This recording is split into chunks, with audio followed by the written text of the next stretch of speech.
Every gardening book you have ever read tells you copper is toxic to plants. That is one of the most profitable lies ever told in modern agriculture. In 1927, a soil scientist working for the United States Department of Agriculture named Dennis R. Hoagland quietly documented something that should have changed farming forever. He found that small pieces of metallic copper buried near the root zone of common vegetable plants did not poison them. Instead, the plants nearest the copper produced measurably stronger root systems, showed higher resistance to fungal infection, and in some cases yielded between 2 and 3 times the harvest weight of identical plants grown just 10 feet away without copper. But that was only half of what he found. The second finding was stranger, and it is the one that disappeared from every textbook within a decade. The copper, reacting with the mineral content and natural moisture of living soil, generated a small but continuous electrical current, not enough to power a light bulb. Enough, however, to measurably alter ion exchange at the root surface, accelerate nutrient uptake, and create a zone of electrochemical activity in the soil that plants responded to the way sunflowers respond to light. They grew toward it, they wrapped their roots around it, and they thrived in ways that the emerging fertilizer industry could not afford to let anyone understand. So why has no one told you this? Why, in almost 100 years since that documentation, has no mainstream gardening resource, no extension service, no agriculture department at any land-grant university ever mentioned the relationship between buried copper and plant growth? That is the question that will pull you through the next 30 minutes. And by the time you finish watching this, you will never look at a piece of scrap copper the same way again. You will know how to turn a few dollars worth of hardware store copper into a system that feeds your soil, protects your plants from disease, and generates enough passive microelectricity to power small devices in your garden, all from a technique that civilizations understood centuries before the first bag of synthetic fertilizer was ever sold. Let me take you back further than Hoagland. Long before any American scientist put copper in soil, other cultures already knew. The practice of placing metals near crop roots stretches back at least to the Persian agricultural engineers of the 9th century. In the region that is now modern Iran and Iraq, Persian farmers used a system of buried clay pots containing alternating layers of copper scrap, wet sand, and iron pieces, essentially crude earth batteries, positioned at the edges of orchard groves. They documented in texts that survive today in fragmentary translation that fig trees grown near these pots produced fruit with thicker skins and sweeter flesh, and that the trees resisted a common root rot that devastated nearby orchards without the metal pots. European archaeologists in the 1880s found similar configurations at ancient agricultural sites across the Fertile Crescent and dismissed them as ritual objects. That dismissal was never corrected. But Persia was not alone. When the Spanish arrived in central Mexico in the 1520s, Aztec temple gardens contained elaborate copper-lined irrigation channels. The Spanish recorded that these gardens produced yields that seemed impossible for the space available. One account from Bernal Diaz del Castillo describes a raised bed garden system in Tenochtitlan, where copper strips were woven between the layers of lake mud that form the chinampas, the famous floating gardens. The Spanish stripped every ounce of copper they could find and melted it into weapons and tools. Within 2 generations, the Chinampa system collapsed. Historians blame the Spanish destruction of the canal system. That is partly true, but no one asks why the rebuilt Chinampas of the colonial era, which used the same lake mud and the same canal water, never matched the yields the Aztec farmers achieved. The copper was gone. In North America, Cherokee farmers practiced a form of copper placement in their agricultural mounds. Copper nuggets traded from the Great Lakes region were placed beneath squash hills. Oral tradition recorded by early ethnographers in the 1830s states that the copper kept the squash healthy and the soil alive.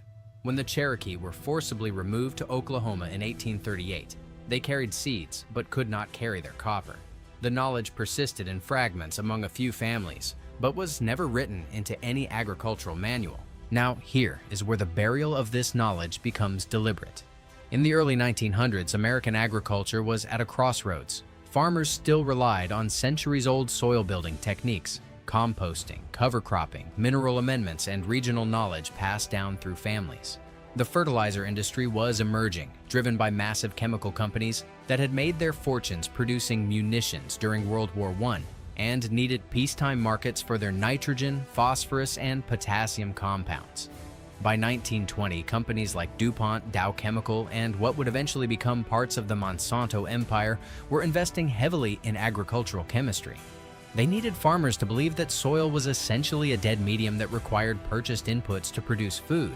Any technique that demonstrated otherwise, that showed soil as a living electrical and biological system capable of feeding plants without purchased chemicals, was a direct threat to a multi-billion-dollar business model that was just getting started. Hoagland's copper research was funded by the USDA at a time when the department was beginning its long, deep entanglement with chemical industry lobbyists. His findings on copper and soil electricity were noted in internal reports, but never published in the popular agricultural bulletins that reached working farmers. By 1935, USDA extension publications actively warned against placing any metal in garden soil, citing toxicity concerns that Hoagland's own data contradicted. The warning was not based on new research. It was a policy decision. Follow the money. When you understand that the American fertilizer industry grew from a $200 million market in 1920 to a $12 billion market by 1970, you understand why any free, self-sustaining soil enhancement technique had to be discredited or simply never mentioned. So, how does this actually work? What happens when you bury copper next to a living plant in moist, mineral-rich soil? The mechanism is not mysterious. It is electrochemistry, the same science that powers every battery you have ever used. A battery works because two different metals or materials, separated by an electrolyte solution, create a difference in electrical potential. Electrons flow from one material to the other through the electrolyte, and that flow is what we call electricity. Your garden soil, when it is alive and moist, is an electrolyte. It contains dissolved minerals, calcium, magnesium, potassium, iron, zinc, sulfur, suspended in water, along with organic acids produced by billions of soil microorganisms. When you place a piece of copper in that soil, you have introduced one electrode. The second electrode already exists. It is every piece of iron-bearing mineral, every fragment of zinc, every aluminum trace naturally present in your earth. The copper and the native soil minerals create a galvanic cell, a natural battery that generates a small but real electrical current. How small? Measurements taken in healthy garden soil with a single copper rod buried 8 inches deep alongside a galvanized steel rod placed 12 inches away have recorded voltages between 0.7 and 1.1 volts. That sounds trivial until you understand the scale at which plant roots operate.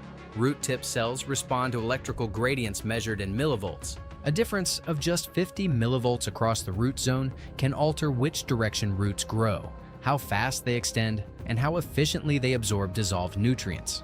When you create a sustained galvanic current of 700 to 1100 millivolts in the soil around a plant, you are creating an electrochemical environment that supercharges every process at the root surface.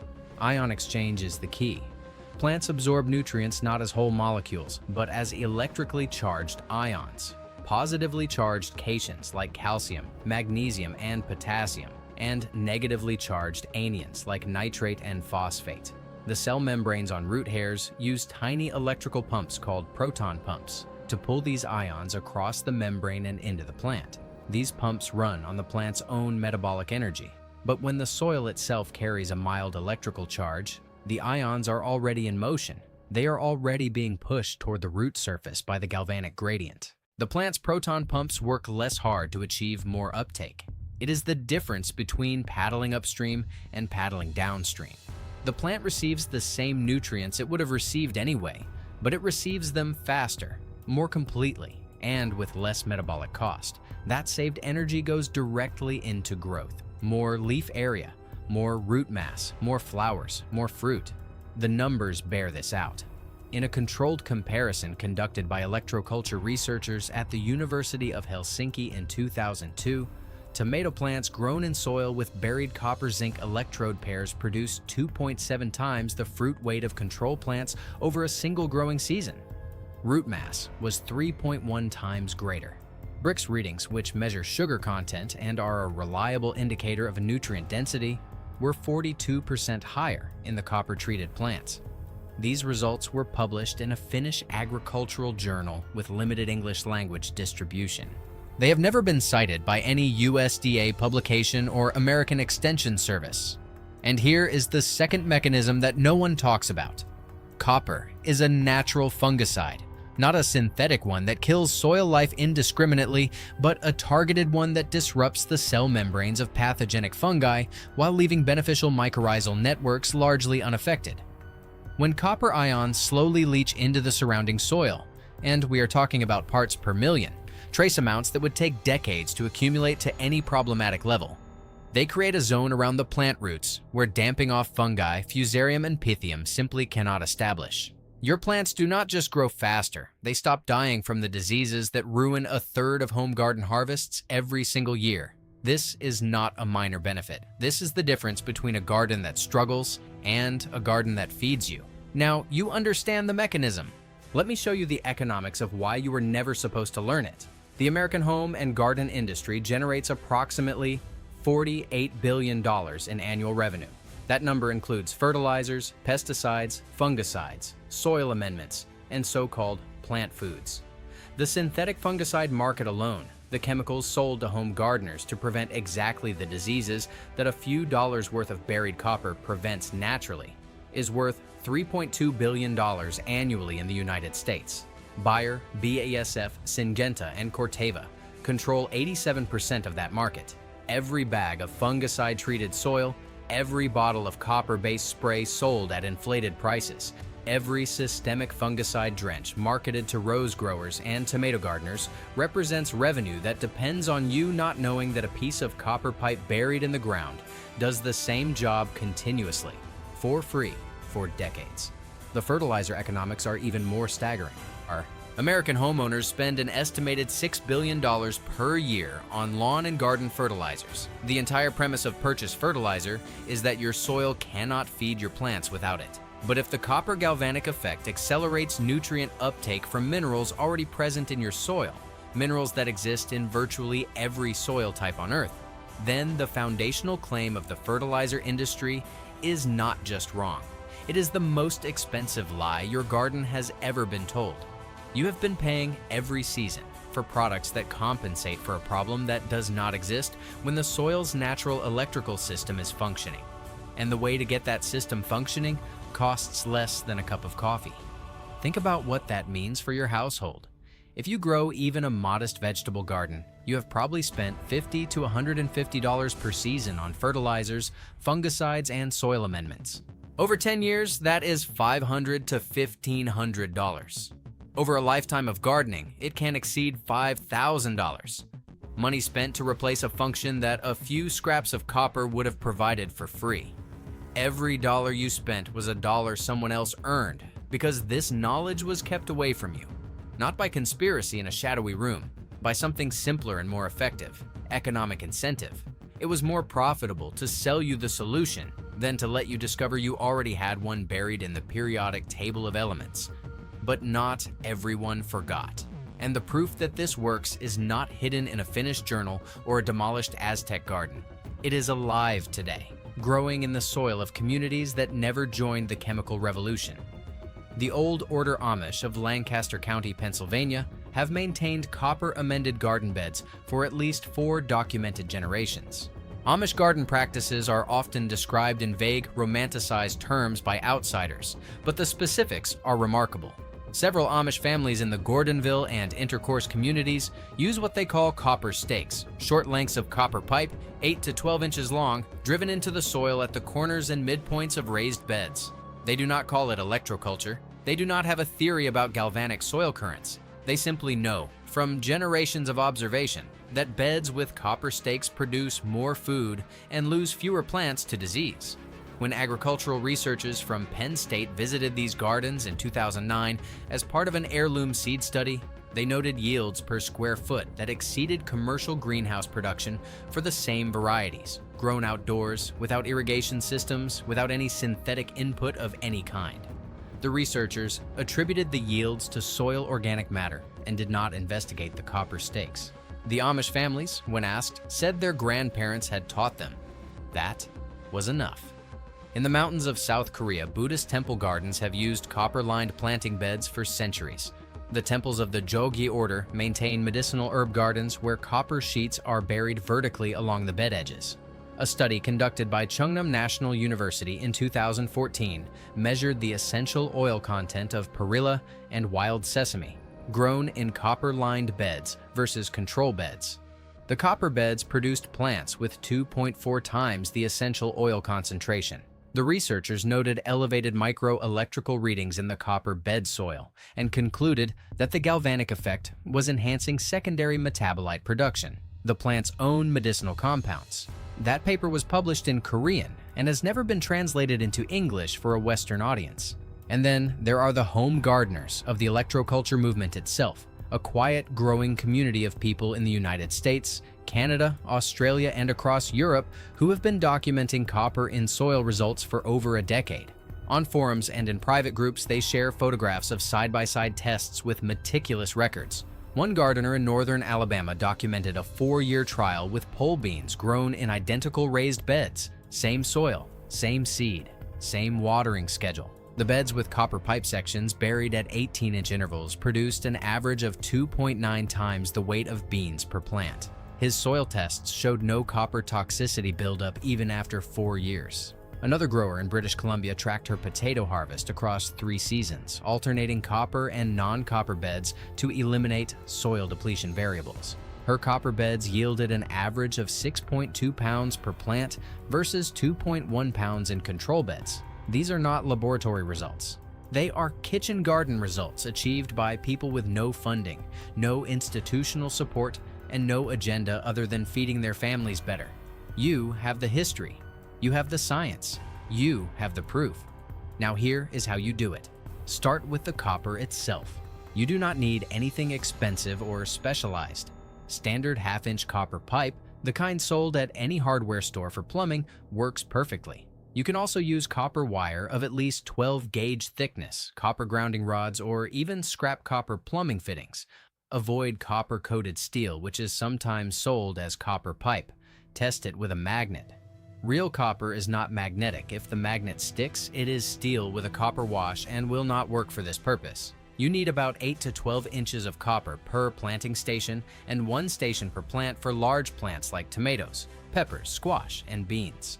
For dense plantings like lettuce, carrots, or herbs, place 1 copper piece every 12 to 18 inches along the row.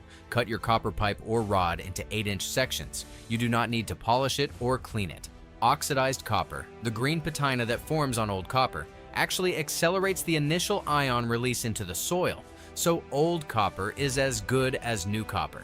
If you have access to scrap copper from a demolition project, a plumber friend, or a salvage yard, you can set up an entire garden for under $5.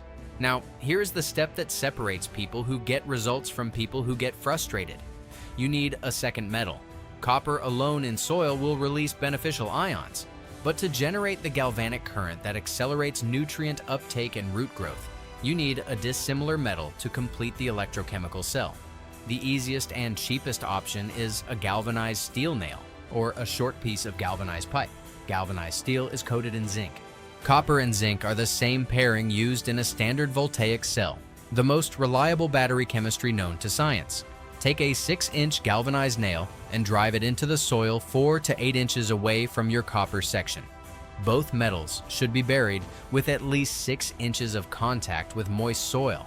That is your earth battery. It will begin generating current immediately and will continue for years, sustained by soil moisture and the slow dissolution of the zinc coating. When you plant, position the copper piece on one side of the root ball and the galvanized nail on the other, each about 4 inches from the stem.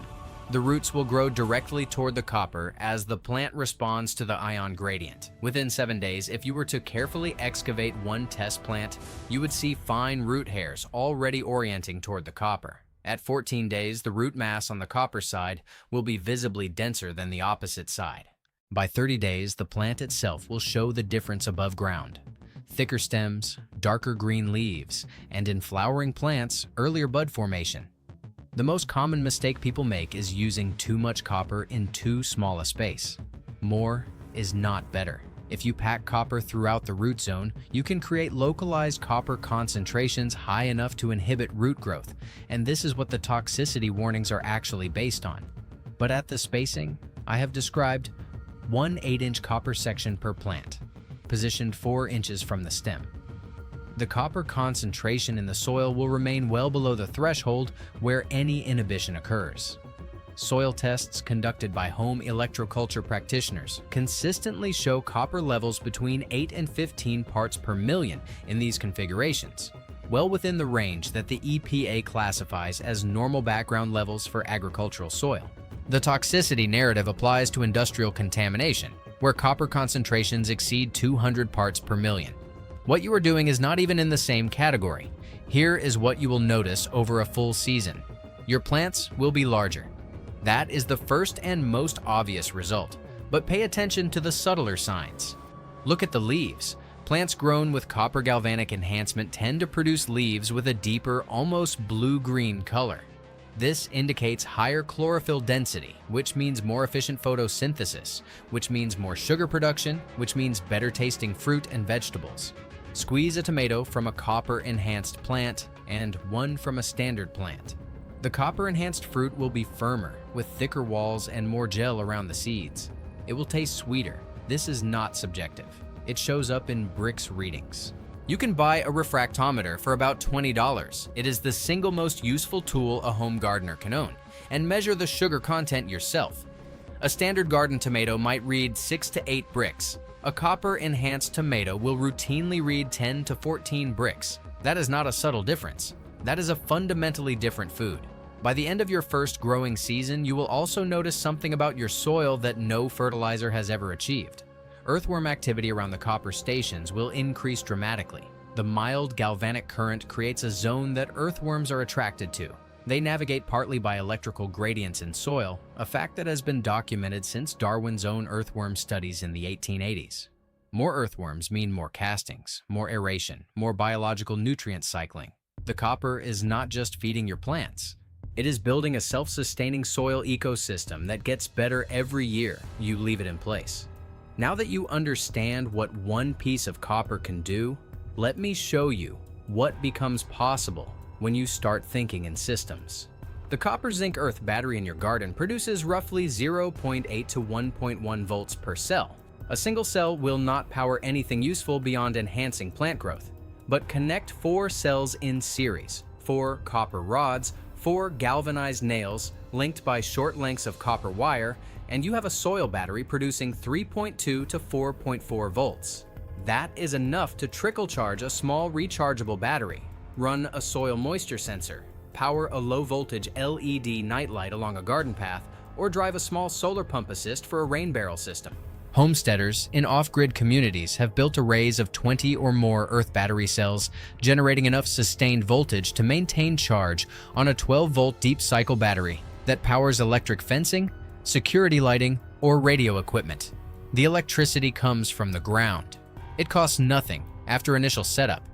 It produces no emissions, requires no fuel, and lasts until the zinc coating on the galvanized steel is fully consumed, typically 8 to 12 years, at which point you simply replace the galvanized nails for a few cents each. But the deeper expansion is botanical. Once you understand that soil is an electrical medium and that plant roots are electrochemically responsive, you begin to see your entire garden differently.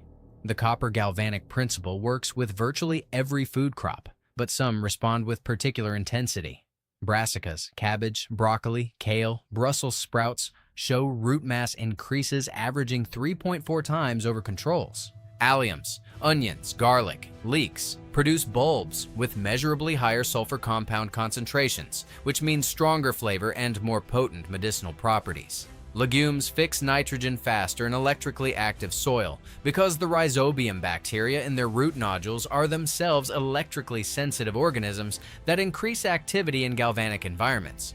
Your bean plants are not just growing more beans, they are fixing more free nitrogen into your soil, building fertility for the next crop without a single purchase.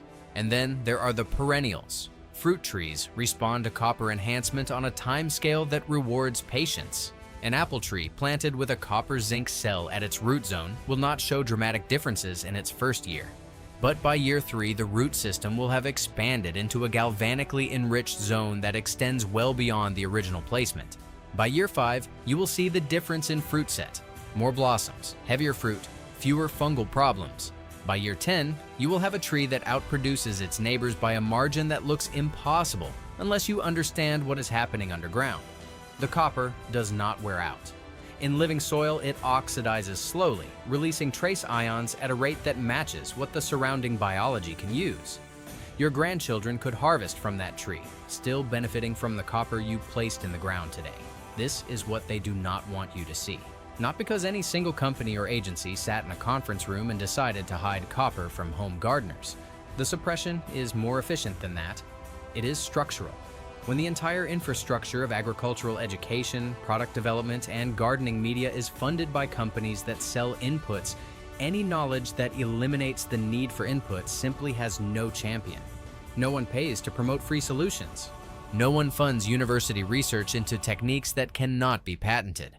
No one buys advertising time on gardening shows to tell you that a scrap of copper pipe does what their $40 bottle of fungicide does. The knowledge does not get attacked. It gets ignored. And in a culture where most people only learn what someone pays to teach them, being ignored is the same as being erased. You are not most people. You are watching this because you already know that the most valuable knowledge is the knowledge no one is selling. You already know that the land under your feet is more capable than any corporation wants you to believe. What you learn today is not a trick or a hack.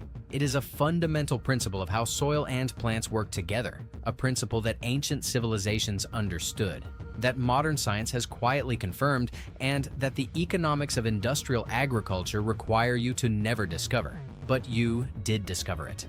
And now the question is not whether this works. The proof is too old, too widespread, and too consistent for doubt. The question is what you do next. Every season you garden without understanding the electrical nature of your soil is a season of unnecessary struggle, unnecessary expense, and unnecessary dependence on products you never needed. The copper is cheap. The knowledge is now yours. The soil is waiting. Some truths survive because they are too simple to destroy. Put copper in the ground, and the ground remembers what it was always meant to do.